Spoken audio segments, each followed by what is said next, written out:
Estudo bíblico. Vocacionados para uma nobre missão: ser e fazer discípulos. Lição 6. A liderança reprovada por Deus. Texto base: Jeremias, capítulo 23, versículos do 1 ao 4. O objetivo da lição é entender que liderar é influenciar positivamente pessoas a conhecerem Jesus e se tornarem seus discípulos. O contexto dos capítulos 21 a 24 se passa num dos momentos mais críticos da história de Judá, pouco antes da queda definitiva de Jerusalém para o Império Babilônico. No capítulo 21, Zedequias envia mensageiros a Jeremias pedindo uma palavra do Senhor, esperando talvez uma intervenção milagrosa como nos tempos antigos. A resposta, porém, é dura e inesperada. Deus não livrará Jerusalém por causa de sua infidelidade. Nos capítulos 22 e 23, o profeta Jeremias denuncia duramente os reis, príncipes, sacerdotes e profetas que exploravam o povo, praticavam injustiça e governavam sem compromisso com a aliança com Deus. O capítulo 24 encerra essa seção com a visão dos 2 cestos de figos colocados diante do templo após a primeira deportação para a Babilônia. Um cesto tem figos bons, representando os exilados levados para a Babilônia, que apesar do sofrimento, ainda são alvo do cuidado e do plano restaurador de Deus. O outro cesto tem figos ruins, simbolizando os que ficaram em Jerusalém e os que confiaram no Egito, persistindo na rebeldia. Primeira reflexão: liderança, um dom dado por Deus. Um dos preciosos presentes espirituais que Deus deu para o homem é o privilégio de liderar outras pessoas. Todos nós exercemos algum tipo de liderança. Alguns são líderes de muitas pessoas, outros de algumas pessoas. Mas todos nós somos líderes de nós mesmos. E porque somos líderes de nós mesmos, tomamos decisões pessoais que determinam o rumo de nossa vida, como também lidamos com as consequências que resultam de nossas escolhas. Quando observamos a vida de Jesus e o seu estilo de liderar, fica claro que a liderança é mais do que uma opção moderna de mobilizar pessoas para fazerem alguma coisa. Na verdade, Jesus nos mostra um novo conceito de liderança. Em Jesus, o líder é aquele que ouve a voz de Deus e toma a decisão de amar as pessoas para que elas possam se conectar com o Pai. Um líder focado em Jesus compreende que todos são importantes perante o Mestre. Líderes focados em Jesus compreendem que é possível existir unidade dentro de tanta diversidade. Jesus deixou claro que o maior em seu reino é aquele que serve e que o faz sem se considerar superior ao outro. De acordo com os evangelhos, o material didático utilizado por Jesus no exercício de sua liderança foi uma bacia com um bocado de água e uma toalha para lavar e enxugar os pés daqueles que estavam sob a sua influência. Um dos grandes problemas que a Igreja enfrenta atualmente é que os seus líderes decidiram trocar a bacia e a toalha pela ganância ao dinheiro e ao poder. Deixaram de servir para serem servidos. Deixaram de lado a simplicidade do Evangelho e abraçaram o luxo e as riquezas terrenas de uma malfadada teologia, segundo a qual a verdadeira espiritualidade e o verdadeiro sucesso tem como evidência a abundância de bens. Segunda reflexão: uma urgente necessidade. A Igreja está dolorosamente necessitada de líderes e líderes espirituais.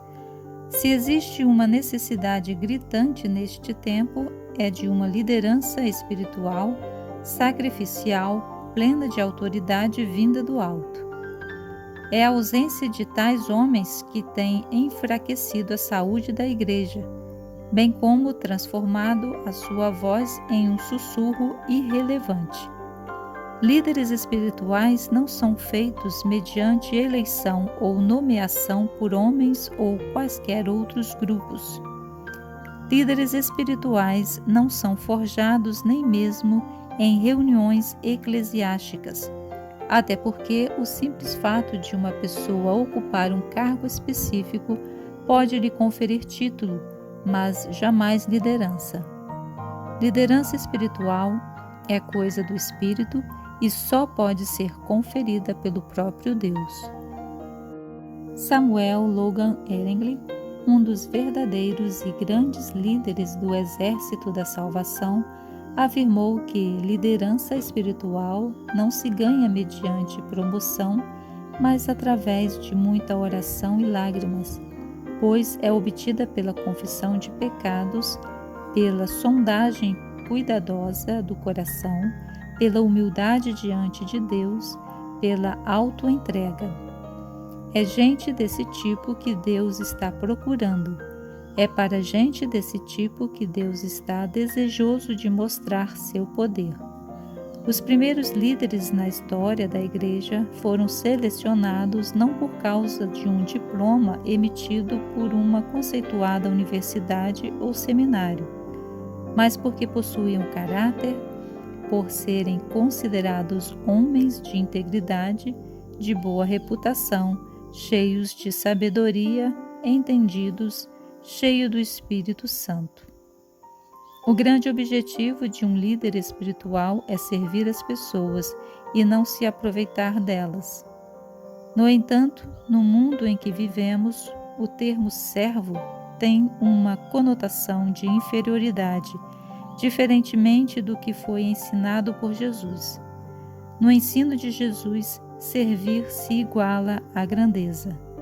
O ideal de Jesus para o seu reino sempre foi o de uma comunidade de pessoas servindo-se mutuamente e dedicando-se umas às outras. No reino de Deus, a grandeza só vem mediante o serviço. Terceira reflexão: assumindo a posição. Deus deseja fazer conosco o mesmo que fez com o profeta Jeremias. Ele deseja agir em nossas circunstâncias para nos conduzir à posição correta. Nós não sabemos o que Deus tem em mente nos bastidores para a nossa vida. Não temos ideia do quanto estamos perto de realizar um grande ministério. Acreditemos, não estamos onde estamos por acaso, sem propósito divino. Deus continua no comando, controlando a história. Deus está usando as circunstâncias a fim de nos preparar para a concretização da vocação que Ele tem para a nossa vida. Os atuais cenários em que vivemos fazem parte dos propósitos divinos. Não estamos perdendo tempo, paralisados, atolados na lama, vagando no deserto. Fomos posicionados por Deus para um propósito estabelecido. E aqui está uma grande questão a ser considerada. Nem sempre entenderemos, porém, sempre veremos que não precisamos fazer nada além de permanecer onde Deus nos ordena a estar, para nos tornarmos bem-sucedidos no chamado que recebemos e no ministério que realizamos. Quando permanecemos no lugar onde Deus nos plantou, o inferno perde território.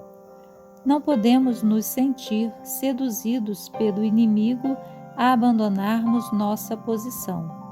Portanto, não deixe Satanás atrair você para fora do seu lugar.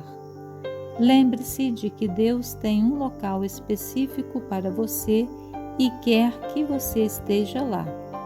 Jamais teremos uma vida extraordinária se estivermos fora do lugar que foi planejado por Deus para nós. Só funcionaremos bem se atendermos ao que Deus determinou para nossa caminhada. Quando estamos no lugar certo, ainda que haja desafios e tentações, a promessa é que Deus sempre será a nossa provisão.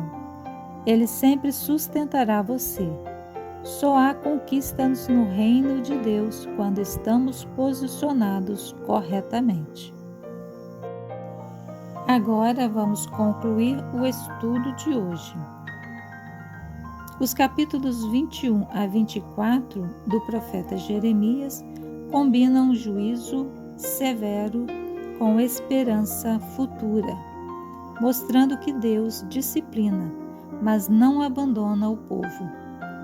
Porque Deus exige integridade de seu povo, a liderança de Judá recebeu o julgamento divino. A conclusão de Jeremias 21 a 24 é que a queda de Jerusalém não foi um acidente político, nem apenas resultado da força da Babilônia, mas consequência direta do afastamento de Judá de Deus, especialmente pela corrupção e irresponsabilidade de seus líderes. Ao mesmo tempo, esses capítulos mostram que Deus não abandona seu plano de redenção. Enquanto condena os maus reis, pastores e profetas, ele promete levantar um governante justo da linhagem de Davi e restaurar o povo fiel. Líderes aprovados por Deus colocam os holofotes em direção ao nome de Jesus, pois não permitem que outro nome, senão o nome de Jesus, receba exaltação e adoração. Líderes aprovados por Deus entendem que a importância na vida é completar a carreira, guardar a fé e ter o privilégio de ser usado por Deus para estabelecer os propósitos do reino nesta terra. Líderes aprovados por Deus trocam o eu pelo nós, trabalham pelo bem coletivo e vivem intensamente para que o nome de Jesus seja conhecido. Para pensar e agir. Primeiro, de que maneira uma liderança reprovada por Deus afeta toda a comunidade? Segundo, que sinais podem nos ajudar a discernir se uma liderança está alinhada à vontade de Deus? Terceiro, de acordo com Jeremias, qual a responsabilidade principal de um líder diante de Deus? Esperamos que este estudo lhe ajude na compreensão da Bíblia Sagrada. Obrigada por permanecer até o final em nosso refúgio. Aqui você encontrará outros textos e estudos bíblicos. Compartilhe você também esta mensagem. Através dos links na descrição deste vídeo, você terá acesso à nossa estante virtual com diversos livros. Até o próximo encontro.